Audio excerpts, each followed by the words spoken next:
দর্শক কে আছেন? নাম বলে প্রশ্ন করুন।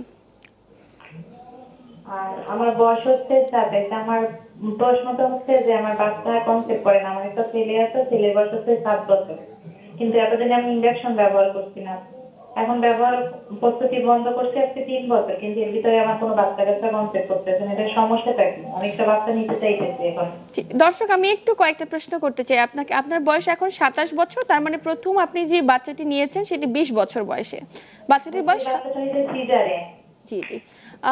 বাচ্চাটির এখন 7 বছর বয়স এবং এই 7 বছরে আপনি প্রথম কয়েক বছর ইনজেকশন ব্যবহার করেছেন, কিন্তু লাস্ট 3 বছরে কোনো আমি ধরনের ইনজেকশন ব্যবহার করছিলাম, এখন তো ইনজেকশন বন্ধ করে দিচ্ছি। 3 বছর হয়েছে যাতে বাচ্চা কনসেপ্ট করে, কিন্তু বাচ্চা কনসেপ্ট করতেছে না।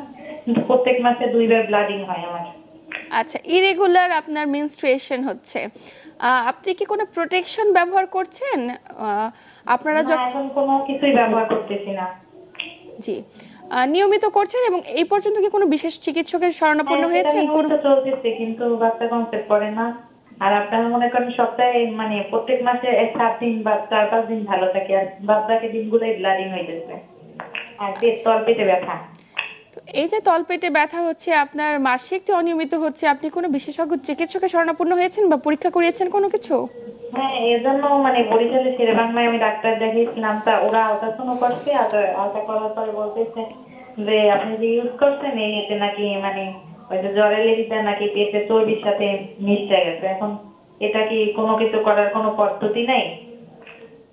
আচ্ছা, মানে আলট্রাসাউন্ড রিপোর্টে তাই এসেছে যে জ্বরের সাথে বা কোনো চর্বির সাথে মিশে গিয়েছে, এমনটি কিছু? এখন তারা ওই জোলেটা যে একটা ওষুধ আছে ওইটা আমার লেখা দিছিল, তো ওইটা আমি খাইছিলাম।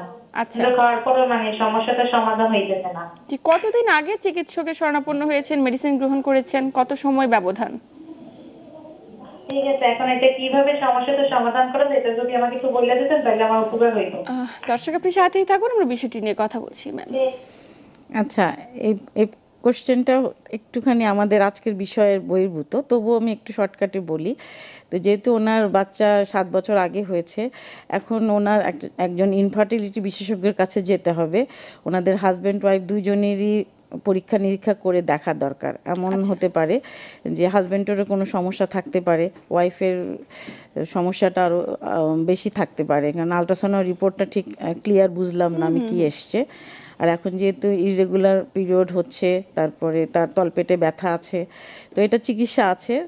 তো ডাক্তারের কাছে গেলে ওনারা চিকিৎসা দিয়ে দিবে। আমার মনে হয় যে ওনার প্রবলেম সলভ হয়ে যাবে।